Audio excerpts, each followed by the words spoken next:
You're listening to the Seton Hall Undergraduate Leaders Podcast, the only leadership podcast run by undergraduate students dedicated to helping undergraduate students lead in diverse fields.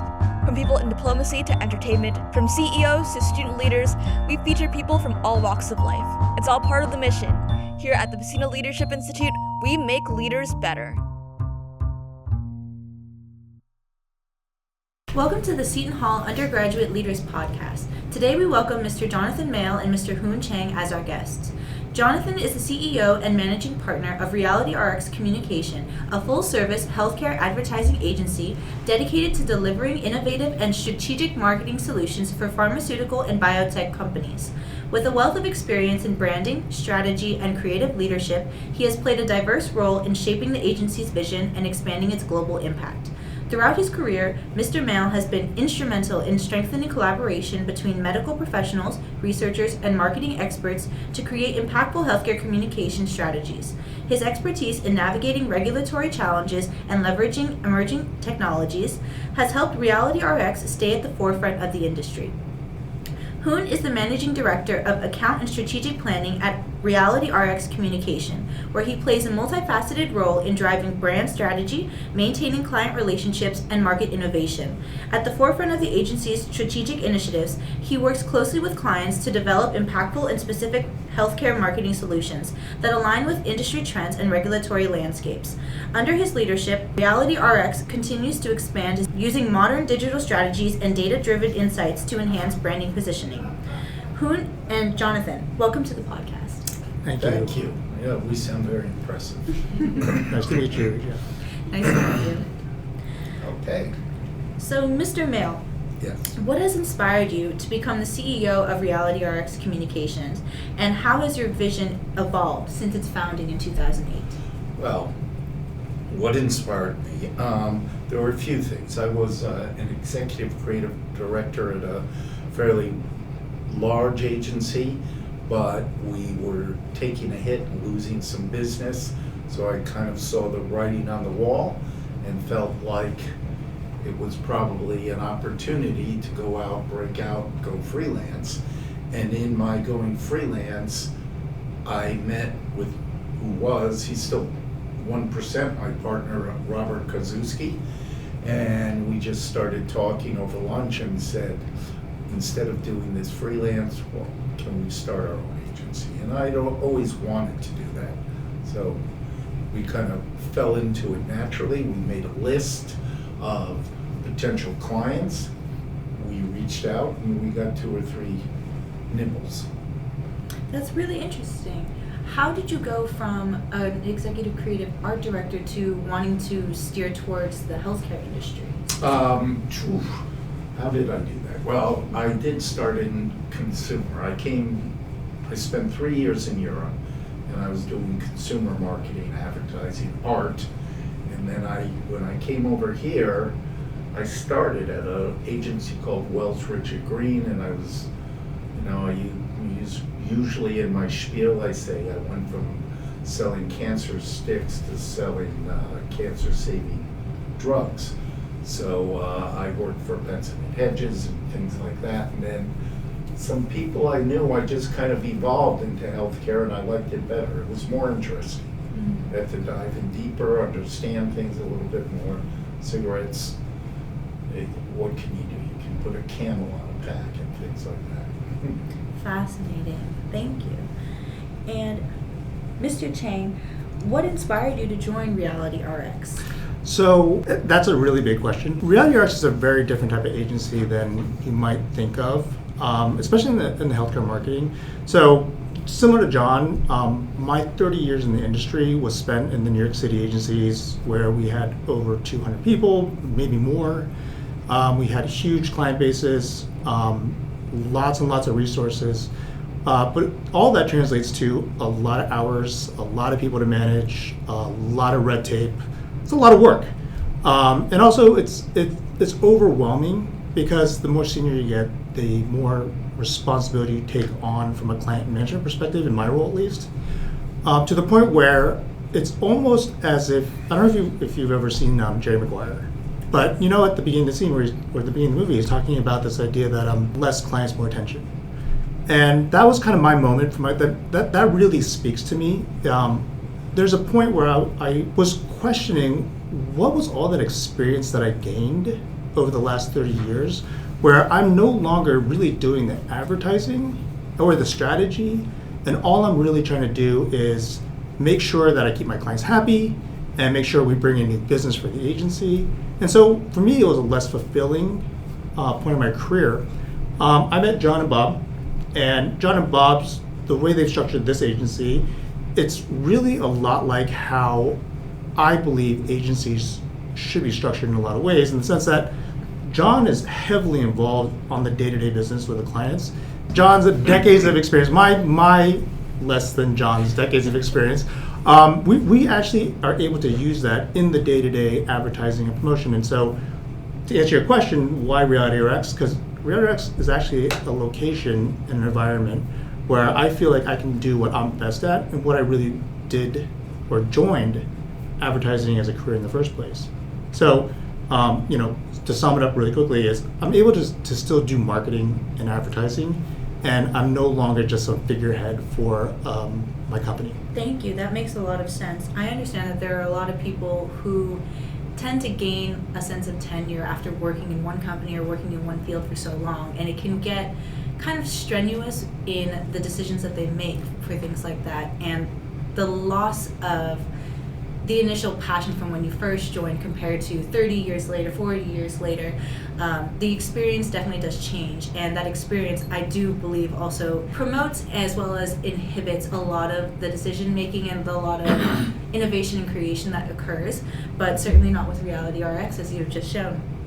May I ask, how has the healthcare industry evolved over the years, and where do you see the future taking this industry through RealityRx? So I think if you look at it from a different from individual segments. So let's talk about from an advertising perspective.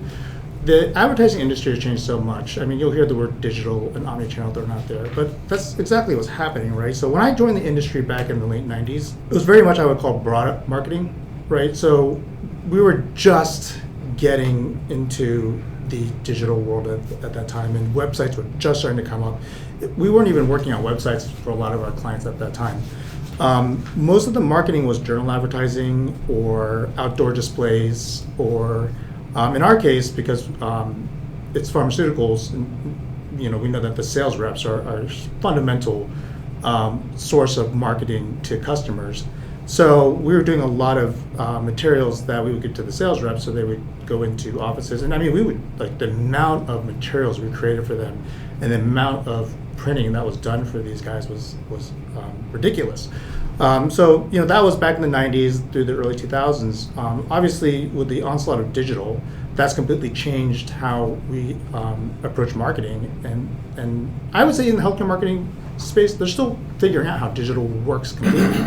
Part of that is the heavy regulations. So I don't know if this is true or not, but they say pharmaceuticals is the second most regulated industry behind finances.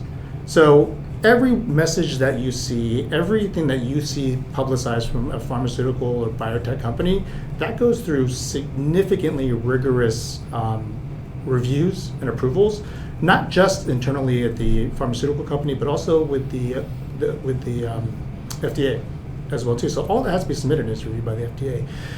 So digital is definitely, obviously, one of the major factors that's evolved it, but with the onslaught of AI now, and we're all, I think, scrambling to figure out how AI is going to work, right? And I think some companies will claim that they've got it figured out. I don't know if they do or don't.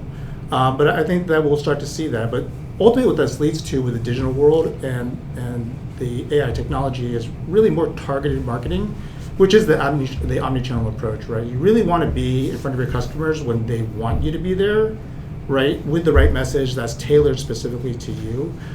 So that does make things extremely complex, and it makes our job way more interesting. But it also requires a lot of time investment, knowledge, and the right resources to handle that type of marketing. That's very interesting. You mentioned like the specific nuances that AI can provide, the services that it can provide for companies when it comes to advertising and marketing. When you say that the way that you can have AI kind of tailor your type of advertising to the certain person that's available when they want it, however they want it, the right words to put into their line of sight. How do you believe AI and machine learning are shaping the future of pharmaceutical marketing specifically, and how is RealityRx leveraging these technologies for both of you? Okay, so AI is interesting in that some love it, some hate it. Even in my own agency, we get into what I think is humorous battles about AI. One of my art leads really can't stand it. Well, I think it has a use. And then I would also say in the diagnostic field, which our largest client is Barco Diagnostic, they utilize AI quite a bit to hone in on some of their scans and how to get in closer. So I would say we are utilizing it more, and I think it can help you with creative solutions. You need talent, but you can layer on top of that talent AI and use some of the tools there. My daughter is in the same business as I am. She's 34, creative director, copywriter, and at Digitas, a large digital agency in Philadelphia. You've probably heard of it. And she says they use AI a lot, and particularly the art directors use it to cheat, I think. So that would be my answer, sir. Yeah, I mean, the whole idea of AI, it's supposed to enable hyper-personalized campaigns and optimizing through the delivery of programmatic platforms, right? It's also supposed to help generate content personalized specifically to the audiences that you define within the parameters. I think that the concept of AI is fascinating. I think the application of AI, we're still, and again, as I mentioned, some people may claim, or maybe they do have better experiences with it. I think from our perspective, we're still working on that ourselves. I'll use an example. We actually tried to implement AI technology for one of our current clients to do their chatbot. Simple. It seems simple, right? You have a chatbot. You implement AI to respond, so you don't have to have a real person doing real-time Q&A with a customer. What we found was that, again, because of the regulatory process, you can't just set AI to just respond based off of the information that it finds online or the information that you define, because the risk of saying something that could put your clients in some type of legal or some type of risk, right? There's got to be a lot of caution there, specifically in the healthcare industry. So I do think that for consumer, maybe in some cases AI can certainly help. I think for the healthcare industry, we're still working out how we can best implement AI as a tool in certain cases of promotions, marketing, or customer communications. As John mentioned, there's easier ways I think we can use AI. So, we have art directors who have used AI to help develop the design of layouts, right? And it's actually very cool, very efficient, very fast. But it used to be that when we had to do design, you would start with tissues, and you would draw tissues, and you had to make a change, you had to redraw it, and all that type of stuff. Now it would take days and tons of people to get those type of things done. When we got computers, it was now less days, less people, but you still had to have people like draw it out digitally, right? Now with AI, you literally just plug in the parameters of what you want the image to look like, and it pops up, and you've got that. You drop in a layout, and you're presenting it to your clients. A blue bus instead of a red one. Right, right, like a blue bus, on a New York City skyline, with like red skies. That it just pops it out. Like if I asked an art director to do that, they probably would need like 6 hours of time. So it's there's different types of AI in the way we implement it. I think that the goal in terms of hierarchy of where you want to be is how can we utilize AI to help build that tailored promotion that's more effective and more impactful to our customers. So our client does work with this company, and they use AI to enhance the imaging of scans. So for radiologists, they do their MRI scan, right? Then they can use this technology and it enhances it without having to use additional contrast, right? So it's actually fascinating. So that's a different angle, right? So that's outside of marketing. That's like real world application of AI. So we're seeing it everywhere. I'm sure you guys take your tests using AI, don't you? I definitely agree. AI is a very beneficial tool that we students utilize on campus for certain things. In terms of tests, I prefer to speak otherwise. No, but I'm joking. Yes. And you can delete that part. But you mentioned that AI is a very beneficial tool when it comes to using it in marketing, in imagery, in multiple facets of companies in general. Mr. Mail, I would like to ask, as both the creative director and a CEO, how do you balance fostering that creative innovation while using AI, but also meeting those business objectives of everyday life? What I thought from this question, I went to innovation and business objectives aren't opposing forces. They are interconnected.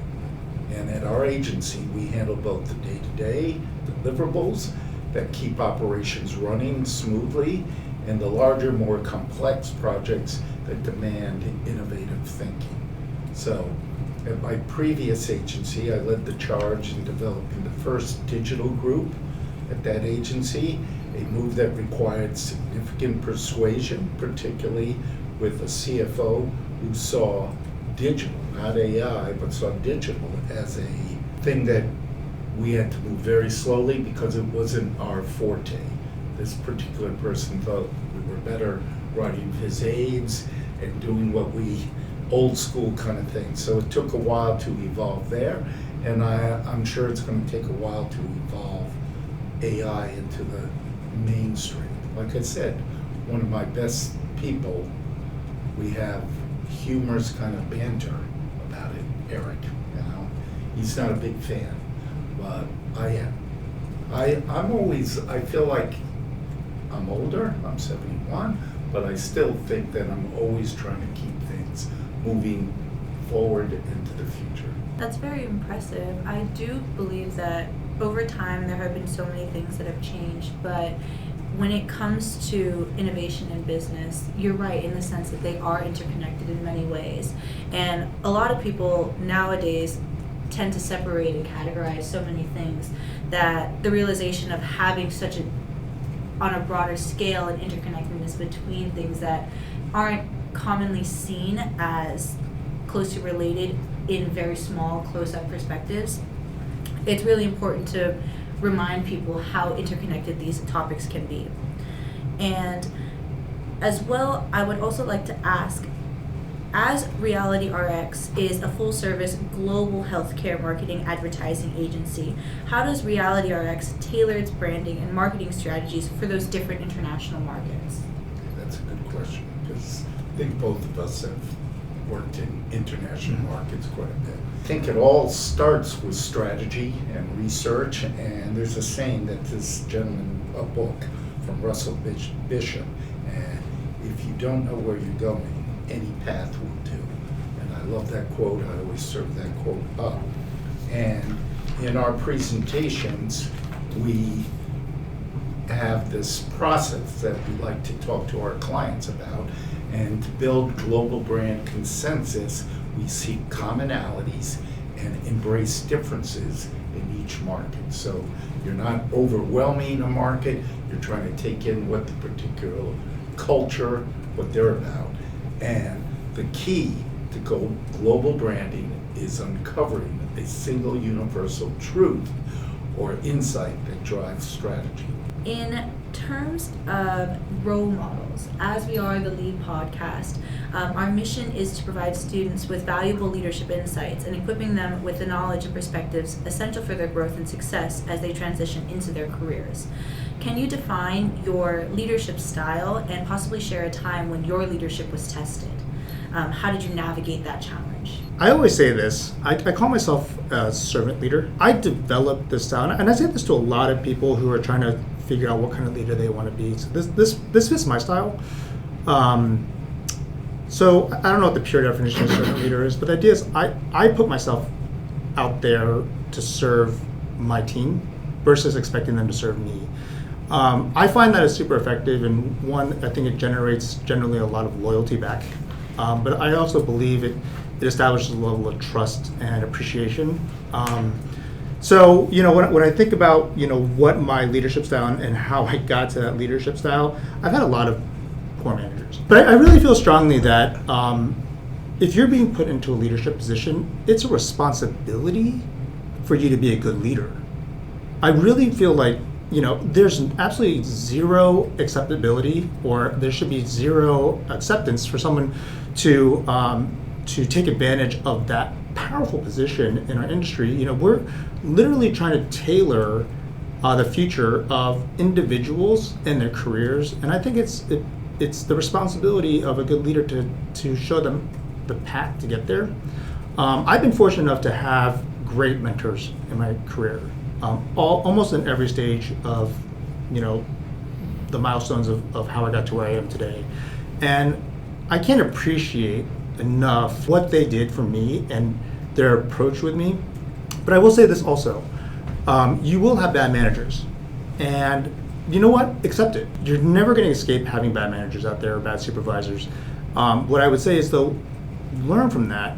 What is it about that person that you don't like? What is it about that person that you would change? My role models, number one, were my parents. They were both in the artistic field. My mother had a gallery for 15 years in Soho, photo gallery. My father was a painter, sculptor. He was a stage manager for Radio City Music Hall for a couple of years, and he also sang in the original Oklahoma.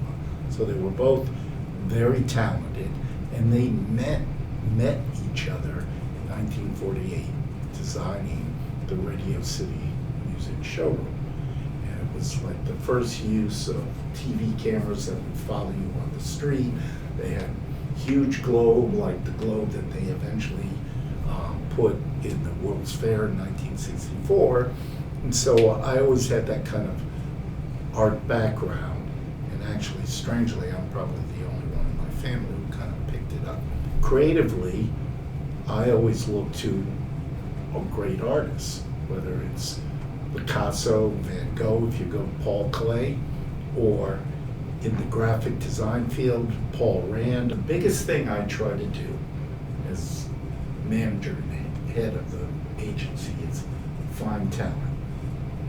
Talent moves everything. I can speak for the Buccino Leadership Institute. That is the main term that we try to incorporate in teaching leadership and fostering leadership in our program. Being a servant leader is something along the lines of making sure that you are making yourself available for the people around you and below you and above you, to provide that sense of leadership as a guide, not necessarily pulling people to the forefront or holding people back, but ensuring that everyone has the ability to succeed.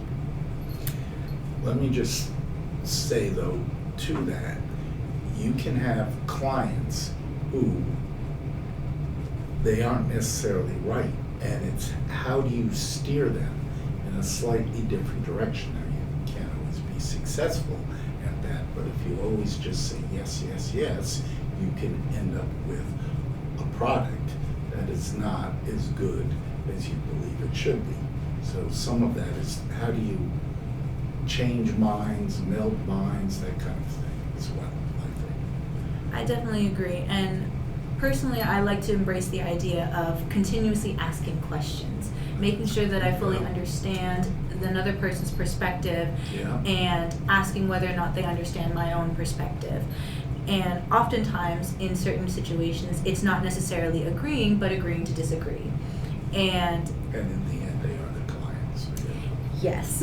Well, I'll say that there's actually, these are little tips and tricks of the trade, not just in advertising, but there's also the art of saying no without saying no. You may be more right than the other person, or you may think you're more right than the other person, or the other person may just be flat out wrong, or you're just butting heads. And again, depending on who you're talking to, they may have more power or less power, whatever it is. But the trick of persuading someone in a positive way versus Skill. going head on. It's a masterful skill that you'll find very useful in any, not just the business world, not just the advertising world, but just in life in general. Yes, and I definitely think that subject can be used in every field Correct. that we have. Absolutely. I would also like to ask if you had the chance to go back in time and ask or give your 20-year-old self advice, what would you tell yourselves? I remember that was an interesting question. You want to go? Sure. You know? Well, so, when I look back at myself when I was 20 years old, in my 20s, right? I mean, my priority there was obviously getting a job, which was probably much easier back then than it is today, right? But, I was out there trying to have fun. I was still young. I still had a ton of energy. I wanted to make money, but I wanted to get out of work as quickly as possible and, go to meet up with my friends, etc., right? I would say I don't think I did anything wrong with that. I say live life and enjoy your 20s. I feel that I saw a lot of people who I felt try to rush their career, and they did great. Don't get me wrong. Like they're fine. They're happy. So personal perspective for me is I would like to go back to myself and say, like, don't worry about it. Don't rush your career. You're going to get there eventually. Just, keep being you and enjoy yourself. Never settle for someone that you don't want to work with. But most importantly, and this is, I think, probably one of the most critical things that I would say to myself is not just your managers, but try to be friends with everybody you work with. It's hard enough getting up at 6 a.m, getting on the train, transferring to the subway, getting to the office, getting the day started, dealing with tough clients, dealing with tough customers, etc. If you have friends in the office that you actually enjoy being with and you can actually share the successes but the pains with, it really makes working not feel like work. And it really does make the day go by faster and make it go easier. But also I think makes you feel more confident. That helps your career along the way. And I go back to some of my current but also past experiences where I just absolutely loved the people. They're still my friends, 20 years ago, and we're still, in contact. And I would say I would never sacrifice those relationships. They're as important to me as my family is.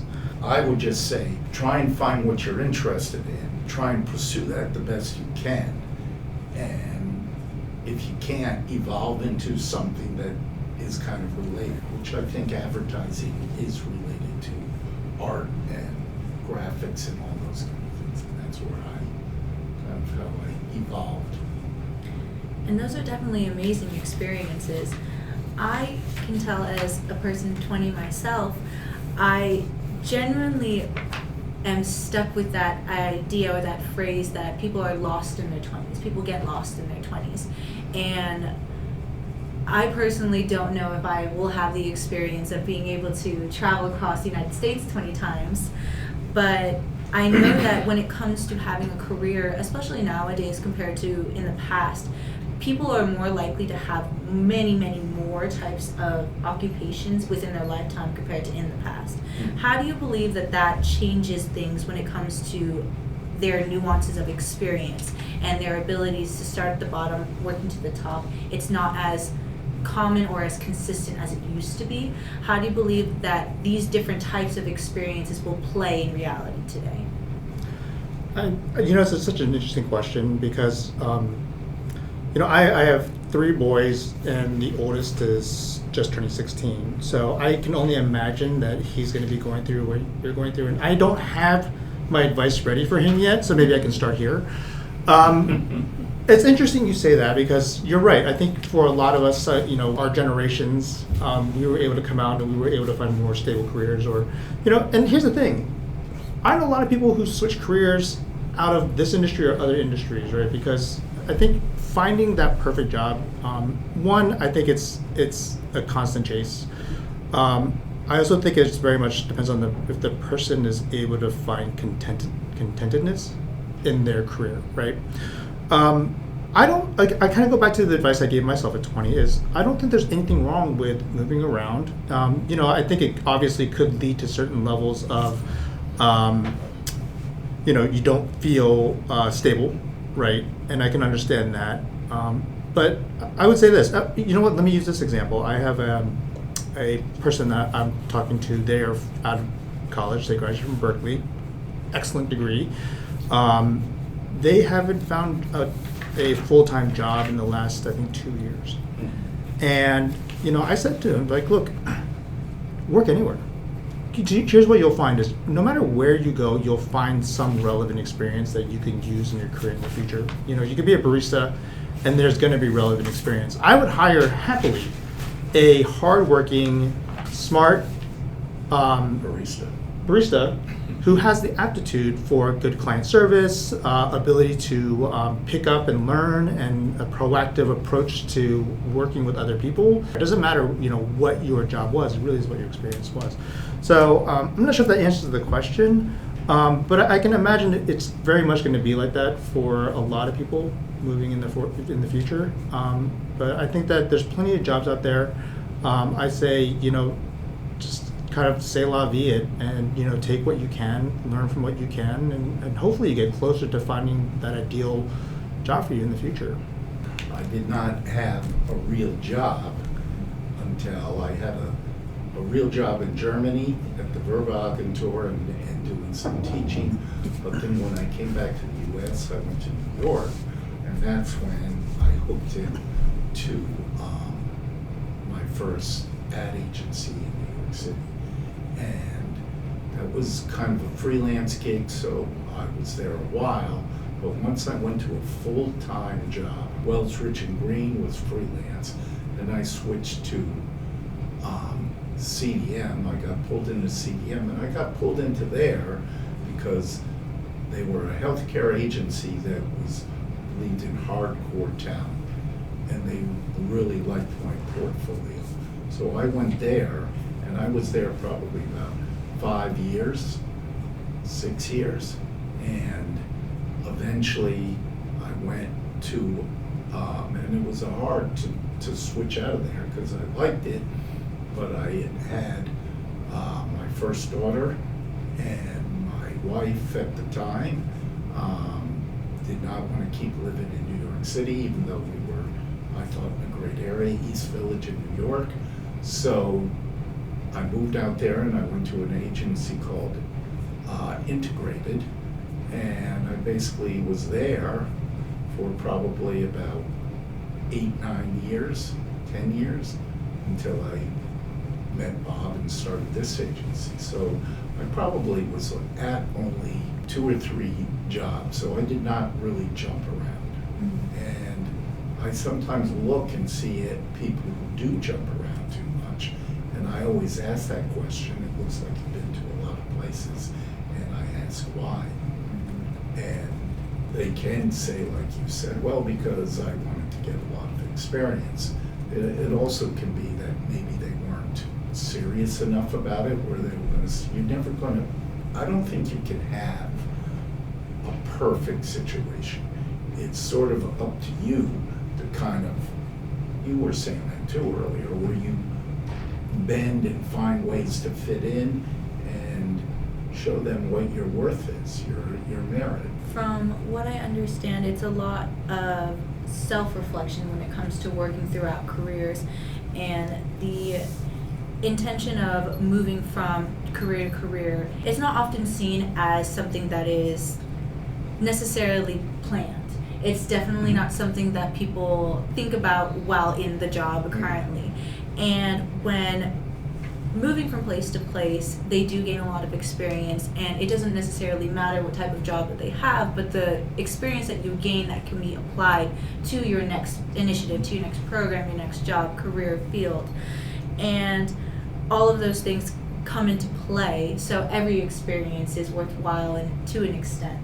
In my opinion, I think that's what hiring managers should be looking for. I think if you're looking for that perfect candidate that fits all the criteria that you have on that checkbox of a perfect employee, I think one, you may find them, but I don't think they're going to be necessarily any better than someone that's had multiple careers that's also fully capable of doing the job. And I think you're missing out on great opportunities if you're not being open-minded about it. Delving back into specifically RealityRx, you mentioned hiring managers. Mm-hmm. As people with so many hats at this company, how do you manage it all? What are some ways you handle the stressors of fulfilling all of your roles? So we do wear many hats, and I would say more so at RealityRx, which I actually appreciate. We're not huge. Right. We're about 10. That's right, 10 full-time employees. Again, like comparing that to like a 250, 300 person agency, right? So if you look at those bigger, I call them corporate ad agencies, you're very much stuck in, I'm an account person, my job is to do client service, right?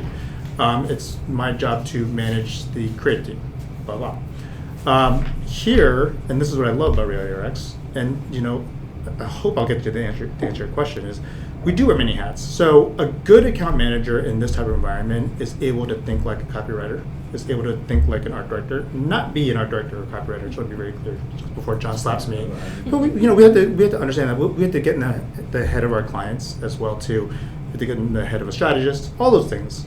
So to me, the question is how do we handle that? And I would say that it shouldn't be hard.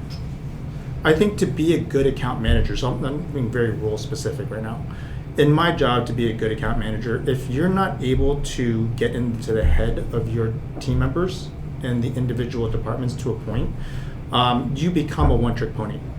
And I think the only way to be successful, and if you want to actually get to a true leadership position, and maybe even one day, have your own agency like John does, right? If you don't understand how all the departments work and how they function, but also how to get the best out of them, you're not going to really have a successful agency or a successful team or a successful business.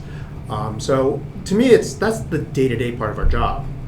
I think that if you can do that, it actually makes your life easier because you can be more efficient with how you give direction or how you interact with your team.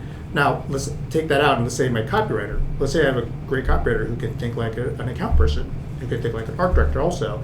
What you're starting to see is you have this connective integration of roles and responsibilities so that in some ways you're working more effectively as one team when you're functioning as an integrated role versus just this is my job and only my job, so I'm not doing this, you have to send this over to that person, and blah, blah. Like, if you can imagine how different of an experience that is. And that's what we have at RealityRx, is we have people there's an interconnectivity of responsibilities that we just don't pigeonhole ourselves into. So I don't find it hard. I actually find it way easier this way. And the stress of my life now, comparatively working in the industry where it was very much this is your job, this is your role, follow along and stay in your lanes, is much easier today in this role than I would say it is when you feel like you have to stay in a very structured role and responsibility. Advertising is a stress-driven business. Why? Because you have deadlines.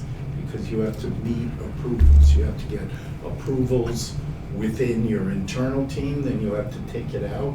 Like we just had a presentation on, let's say, MRI. I was at Mardi Gras, luckily, and just could barely hear what you guys were talking about at the time. But the team got what they thought was clear direction. And then down to 2 core concepts, which you did spin-offs of each. When you went back, we found that the client had kind of semi-changed course. I don't know if that's quite fair, but so in short, we went back for a 3rd round of trying to create more ideas.